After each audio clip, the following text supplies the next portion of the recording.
Hurricane Irma, a massive Category 5 storm on Wednesday, clobbering the Caribbean islands with pounding winds and rain.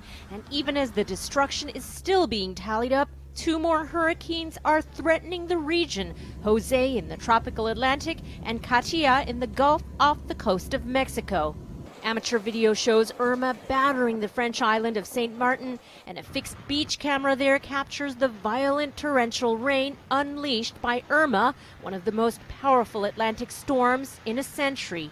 The eye of Irma passing just north of Puerto Rico late Wednesday, dumping heavy rains and lashing out with strong winds. Irma could hit Florida by weekend. Florida Governor Rick Scott warning this hurricane could be even worse than Hurricane Andrew in 1992, which still ranks as one of the costliest storms ever to batter the United States. Remember, we can rebuild your home, but we cannot rebuild your life. Authorities in the state not taking any chances, ordering a mandatory evacuation of the Florida Keys. We could be looking at wave heights that would literally put the ocean over the islands. It's going to be crazy getting out here. It's going to be gridlocked. Getting out of the Keys, there's only one way in and one way out. President Trump, whose Palm Beach estate Mar-a-Lago could also take a direct hit, said he was closely monitoring the storm, and the White House approved emergency declarations for Florida, Puerto Rico, and the U.S. Virgin Islands, mobilizing federal disaster relief efforts.